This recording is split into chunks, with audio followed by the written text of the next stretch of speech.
नमस्कार विद्यार्थी मित्रांनो आपण आज सामान्य विज्ञानाची टेस्ट नंबर 25 बघणार आहोत आणि याच्यामध्ये चुंबकासंदर्भात मग ते एसी आणि डीसी जनरेटर, विद्युत जोडणी, वितळतार आणि चुंबकाचे गुणधर्म या विविध मुद्द्यांवर तुम्हाला या टेस्टमध्ये प्रश्न विचारलेले आहेत। एक 15 प्रश्नांचा समावेश या ठिकाणी आहे आणि तुमच्याकडून उत्तरे अपेक्षित आहेत पटापट।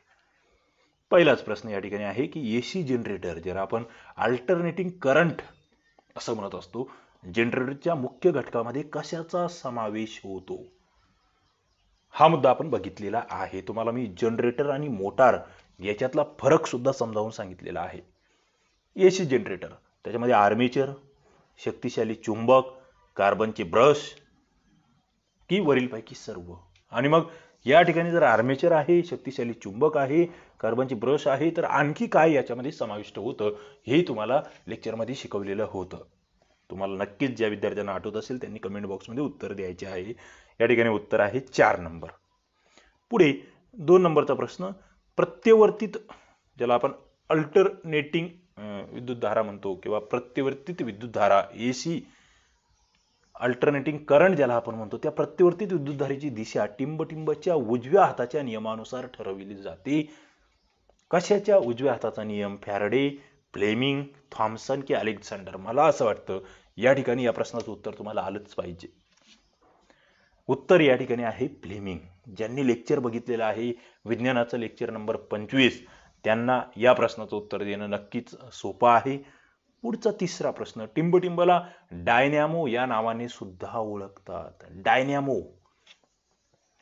डायनॅमो कशाला म्हटले जातं? एसी जनरेटर, डीसी जनरेटर, दोन्ही की दोन्ही नाही? डायनॅमो मित्रांनो आपण बघतो आहे डीसी जनरेटर ज्याला आपण डायरेक्ट करंट जनरेटर किंवा दिष्ट विद्युतधारा जनरेटर असं म्हणत असतो, त्यालाच दुसरं नाव डायनॅमो असं सुद्धा आहे। पुढे चौथा प्रश्न, निवासी घरांना विद्युत पुरवठा करण्याची जबाबदारी कोणाची आहे किंवा कोणाकडे असते? निवासी घरे, राज्य विद्युत मंडळ, केंद्रीय विद्युत मंडळ, वीज संघ की विद्युत गृह? महत्वाचा प्रश्न आहे, तुम्ही ज्या ठिकाणी आता सध्या राहत आहात इथलचा विद्युत पुरवठा किंवा वीज पुरवठा कोण करत आहे, फायनली त्याच्यावरचं नियंत्रण कोणाचं आहे?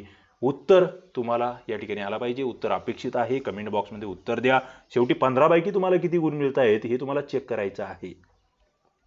तुम्हाला OMR शीट पुरविलेल्या आहेत, मी त्याचे प्रिंट काढायचे सांगितलेले आहेत। काही नवीन विद्यार्थी असतील ज्यांना अजून OMR शीट भेटलेल्या नाहीये त्यांनी मला मेसेज करा। तुम्हाला ते OMR शीट पुरवलेले आहेत, त्याच्या तुम्हाला प्रिंट काढायचे आहेत आपले जे कोर्सचे विद्यार्थी आहेत त्यांच्यासाठी, आणि प्रिंट काढून प्रत्येक टेस्ट होत असताना त्या OMR शीटवर आपलं टिक करत चालायचं आहे। माझा 1 नंबरचा प्रश्न बरोबर आलाय की चुकला आहे, 2 नंबरचा काय आलाय, मी काय उत्तर दिलं होतं, उत्तर या ठिकाणी फायनली काय आलेलं आहे, हे सगळे मुद्दे। चौथ्या प्रश्नाचं उत्तर आहे राज्य विद्युत मंडळ। पुढे केबलच्या 3 प्रकारामध्ये कशाचा समावेश होत नाही? केबल तारा आपण बघितले होते, वीजयुक्त तार, तटस्थ तार, भूसंपर्क तार यापैकी नाही। आता या प्रत्येकासाठी एक इंग्रजी शब्द आहे तो सुद्धा मी तुम्हाला सांगितलेले आहे। प्रत्येकाची तुम्ही सांगू शकतात वीजयुक्त तारेला इंग्रजीत काय म्हणतात, तटस्थ तारेला काय म्हणतात, भूसंपर्क तारेला काय म्हणतात, आणि कशाचा समावेश होत नाही असं म्हटलेलं आहे। या ठिकाणी उत्तर येणार आहे तुमचं 4 नंबर, कारण की सगळेच समाविष्ट आहे। वीजयुक्त तार आहे, तटस्थ तार आहे आणि भूसंपर्क, याला आपण वीजयुक्तला फेज म्हटलं होतं, तटस्थला आपण न्यूट्रल म्हटलं होतं आणि भूसंपर्क तारेला आपण अर्थिंग असं म्हटलं होतं। पुढे वीजयुक्त आणि तटस्थ तारेतील विभवांतर टिंबटिंब इतके असते। मित्रांनो प्रत्येक मुद्दा, प्रत्येक प्रश्न फार महत्वाचा आहे, आणि मी जेवढे लेक्चर विज्ञानाचे घेतो आहे, विज्ञानाचे जेवढ्या टेस्ट घेतोय ते प्रत्येक लेक्चर आणि प्रत्येक टेस्ट जर तुम्ही बघितली तर मला असं वाटतं तुमचा विज्ञानाचा एकही प्रश्न चुकणार नाही। तुम्ही परीक्षा कोणती द्या, UPSC द्या, MPSCच्या परीक्षा द्या, पोलीस भरती द्या, सरळ सेवा द्या, पोस्टमन MTS भरती द्या। काय आहे उत्तर? वीजयुक्त आणि तटस्थ तारेतील विभवांतर किती असते? उत्तर काय आहे?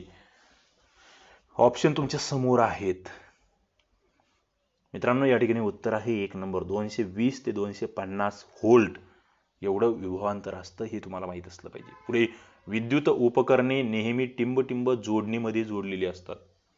बघा विद्युत उपकरणे कोणत्या जोडणीमध्ये जोडलेली असतात? एकसर जोडणी, समांतर जोडणी, प्रवाही जोडणी की स्थिर जोडणी? विद्युत उपकरणे आपण घरामध्ये बघतोय, आपल्या विद्युत उपकरणे जे जोडलेले असतात ते कोणत्या जोडणीमध्ये? उत्तर आहे समांतर जोडणी. काय? समांतर जोडणीमध्ये. पुढचा प्रश्न, मेन फ्यूज ज्याला आपण मुख्य वितळतार म्हणतो, टिंबटिंब तारेच्या मार्गामध्ये जोडलेली असते. मेन फ्यूज मुख्य वितळतार ही कोणत्या तारेच्या मार्गात जोडलेली असते? वीजयुक्त तार, तटस्थ तार, भूसंपर्क तार की यापैकी नाही? उत्तर या ठिकाणी आहे वीजयुक्त तारेमध्ये ती जोडलेली असते. पुढचा 9वा प्रश्न, विद्युत उपकरणाच्या सुरक्षेसाठीचे उपकरण म्हणून कशाला ओळखले जातं?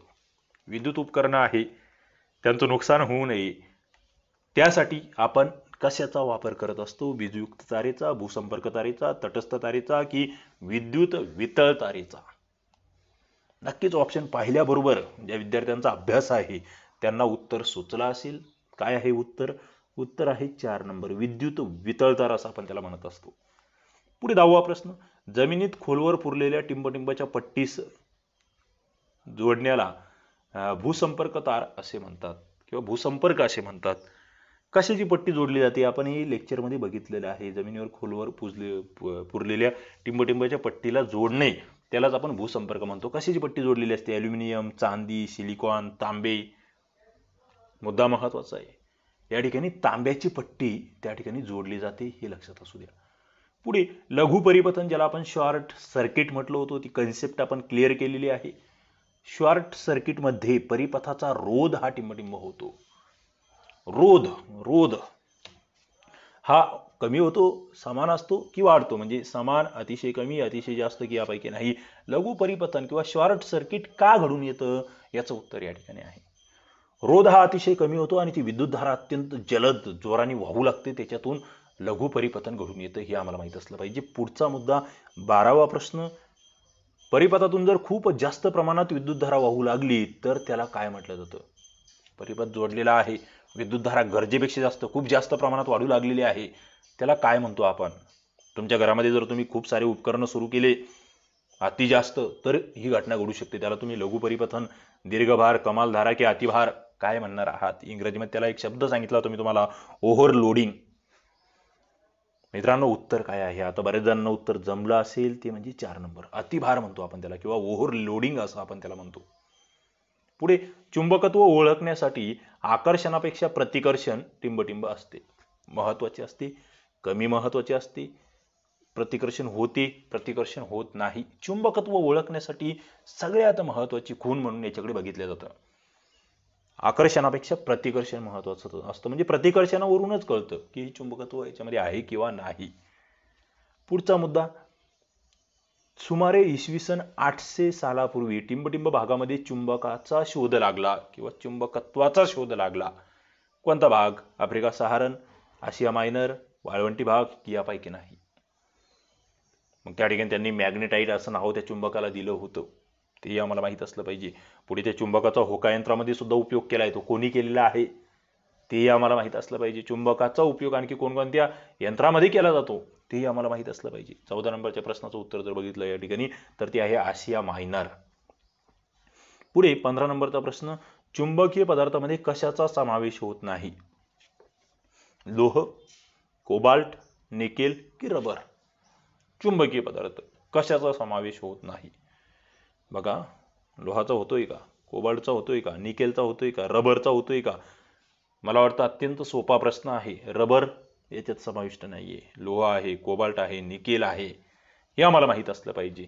मित्रांनो, या सगळ्या PDF तुम्हाला पाहिजे असतील तर तुम्हाला आपलं ॲप्लिकेशन STRCB डाउनलोड करता येईल. त्या ठिकाणी कोर्सेस उपलब्ध आहे, फ्रीमध्ये बरेचसे व्हिडिओज उपलब्ध आहे, त्या ठिकाणी जॉईन होता येईल. आणि दुसरं, अपडेट्स मिळवण्यासाठी MPSC स्पर्धा विश्व ही टेलिग्राम चॅनल सुद्धा तुम्हाला जॉईन करता येईल.